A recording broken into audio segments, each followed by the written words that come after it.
करती हूँ तो मुझे लग रहा है कि इनको राम की बात करने का अधिकार नहीं है, नहीं अधिकार। अध्यक्ष महोदय, मैं उसकी भी साक्षी हूँ। कपड़ा बदल करके, कपड़ा चेंज करके हम अयोध्या से गए थे। कार सेवकों की छातियों को गोलियों से भूना गया था। तब ये लोग कहाँ थे? मैं पूछना चाहती हूँ, कहाँ थे ये लोग? अध्यक्ष महोदय, कोठारी बंधु की बहन से भी मैं मिली। मुझे पश्चिम बंगाल जाने का अवसर मिला। उन्होंने कहा, दीदी अभी हमारे भाइयों की आत्मा को शांति नहीं मिली। माननीय अध्यक्ष सभापति महोदय, जब देश के यशस्वी प्रधानमंत्री जी हाथ में भगवान का मुकुट लेकर के राम मंदिर में प्रवेश कर रहे थे, उस समय उन कोठारी बंधुओं को श्रद्धांजलि सर्वोच्च अर्घ्य में अर्पित। माननीय अध्यक्ष सभापति महोदय, बोलने के लिए मेरे पास बहुत कुछ है। माननीय सभापति महोदय, रात्रि में गिरफ्तार किया गया, इतना ही नहीं छोड़ा गया था, कहीं बाथरूम तक नहीं करने दिया गया था और जेल जाकर के ग्वालियर की जेल में बंद कर दिया गया था। अध्यक्ष महोदय, हम किसी से बात नहीं कर सकते थे। और शायद माननीय राजनाथ सिंह जी को याद होगा एक घटना, वो घटना मेरे दिल में कौंध गई जब बुंदेलखंड के विधायक बादशाह सिंह की को मुलायम सिंह की सरकार के समय उठा करके काउंटर करने के लिए ले जाया गया था। माननीय जी वहां गए थे। मुझे वो बात याद गई कि कहीं हमारा काउंटर ना हो जाए। क्या ये है इनकी चर्चा करने का विषय? क्या ये रामराज की बात कर सकते हैं? अध्यक्ष महोदय, मैं हाथ जोड़ के प्रार्थना करती हूँ आपसे। मैं पहली बार सदन में आई थी, मेरी बुंदेलखंडी भाषा से एक शब्द निकल गया था, पार्लियामेंट को 8 दिन नहीं चलने दिया था। ये नारी का सम्मान है। सभापति महोदय, न राम का सम्मान न नारी का सम्मान। महोदय, मुझे उस दिन बहुत पीड़ा हुई थी।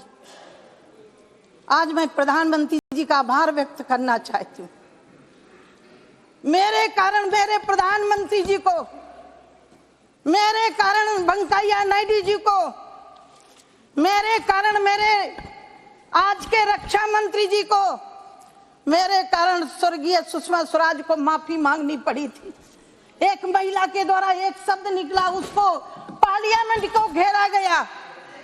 अध्यक्ष महोदय, इसके लिए कौन जवाबदेही होगा जब मौत का सौदागर कहा गया प्रधानमंत्री जी को? इसका जिम्मेदार कौन होगा? अध्यक्ष महोदय, जब मेरे प्रधानमंत्री जी को जहर की पुड़िया कहा गया और ये कह दिया गया कि बाहर बोला गया शब्द है। माननीय अध्यक्ष महोदय, इनसे उम्मीद नहीं है। आप गौरव गोगोई जी चुप सुन लीजिए, मैं सुनती रही हूँ। बैठो बैठो,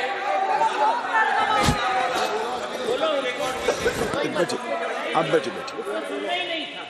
उसको सुना, वो गलती कर दी। अब बोलिए। माननीय सभापति महोदय, माननीय सभापति महोदय, जब घाव होता है, मिर्ची लगती है तो जीवन तो उठेगी, जरूर उठेगी और उठना भी चाहिए। देश की जनता देख रही है कि तुमने राम के साथ क्या किया। कोर्ट में खड़े होकर के 2019 के पहले माननीय अध्यक्ष महोदय, इन्हीं के वकील खड़े हो गए थे कि अभी न्याय नहीं होना चाहिए राम के मंदिर के लिए। क्या बात कर रहे हो? किस मुख से राम की बात कर रहे हो? तुम्हारा अधिकार क्या है राम के विषय पर बात करने का? कोई अधिकार नहीं है। कोर्ट में खड़े होकर के मैं न्यायाधीशों का सम्मान करती हूँ और देश के यशस्वी प्रधानमंत्री जी का भी अभिनंदन करती हूँ और ये कहना चाहती हूँ, राम मिले केवट के विश्वासों पर, राम मिले प्रण के हेतु वनवासों में। ये मेरठ के कवि हरिओम पवार जी की पंक्ति। हाँ, मैं वही बोल रही हूँ। मैं खास तौर से मैं मेरठ से हूँ, बड़े राम जी जी फिर से सुना देती हूँ। गौरव गोगोई ने भी उन्हीं पंक्तियों को, इसीलिए मैंने वो उद्धृत जी किया जी है। जी मैं विशेष रूप से आभारी हूँ कि आपने मेरठ के महान कवि और राष्ट्रीय कवि हैं वो, उनका उल्लेख किया। राम मिले केवट के विश्वासों पर, राम मिले हैं प्रण के हेतु वनवासों में, राम मिले हैं हनुमान के क्या बात है, सीने पर, राम मिले सबरी के जूठे बैरों पर। और आखिरी मैंने जोड़ा अध्यक्ष महोदय, राम मंदिर मिला है नरेंद्र मोदी के 56 इंच सीने। माननीय अध्यक्ष महोदय, राम का इतिहास यदि इन्होंने पढ़ा होता तो जो राम को नकार रहे उनको जवाब मिलना चाहिए था, रामायण फाड़ने वालों को जवाब मिलना चाहिए था, लेकिन नहीं दे सकते। अब कहते हैं, हमारे यहाँ कहावत है, यदि छछूंदर सांप निगल लेता है तो ना उगलते बनता है और ना ही निगलते बनता है। वही स्थिति है इनकी। मैं अध्यक्ष महोदय कहना चाहती हूँ, रामचरितमानस पढ़ते तो राम तुम्हें भी बनना होगा। चलो राम के पद चिन्हों पर अब इतिहास। अध्यक्ष महोदय, जब गरीबों की बात कर रहे थे, मैं तो आज अपने विषय पर सीमित रहने वाली थी, लेकिन इन्होंने छेड़ दिया, और जो छेड़ोगे तो हम छोड़ेंगे भी नहीं। अध्यक्ष महोदय, कल मैंने उस हाउस में जवाब दिया है। अध्यक्ष महोदय, यदि इन्होंने गरीबी दूर की होती तो आज 4 करोड़ लोगों को घर देने की हमें जरूरत नहीं पड़ती। वो कौन है? वही है सबरी के लोग, वही है निषाद के लोग, वही है जटाई के लोग, वही है रीछों के लोग, जिनको समाज में मर्यादा पुरुषोत्तम भगवान के पद चिन्हों पर चलने वाले युग पुरुष नरेंद्र मोदी जी ने दिया। माननीय अध्यक्ष महोदय, ये कह रहे हैं गरीबी दूर हो गई। मुझे बड़ा आश्चर्य होता है, गरीबी दी किसने? अध्यक्ष महोदय, आज मैं थोड़ा अपने बचपन की बात जरूर बताना चाहूंगी। जब इन्होंने कहा मैं तो राम जन्मभूमि तक सीमित थी, मुझे आगे नहीं बढ़ना था। सन 82 में मैंने घर छोड़ दिया था। मेरे पिता दूसरों की ईंटें पात के अपने हम लोगों को पालन करते थे। सन्यासी हो गई थी 14 साल की आयु में।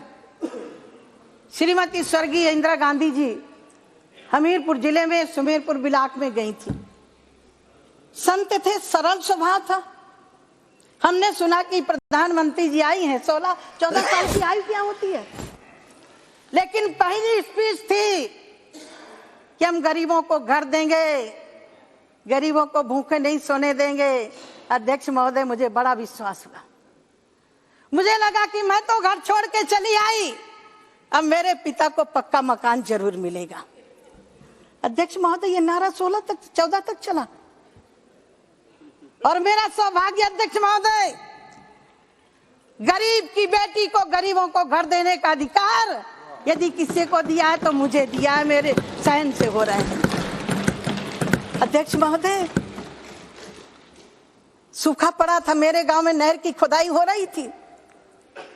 शायद 12 साल की आयु होगी। काम के बदले अनाज की घोषणा की गई थी। मैं भी जाती थी इतनी मिट्टी उठा करके, ज्यादा अनाज मिले। अध्यक्ष महोदय, लाल जुंडी मंगाई गई थी। मेरी माता रोटी बना के खिलाती। जुंडी माने ज्वार। ज्वार। मेरे बुंदेलखंड की भाषा में क्या करूं, है तो हम बुंदेलखंडी। हम बैठे हैं ना, 100 दंडी 1 बुंदेलखंडी पर्याप्त होते हैं अध्यक्ष। हाँ जी, हाँ जी, हाँ। बुंदेलखंड बहुत प्यारा क्षेत्र है जी।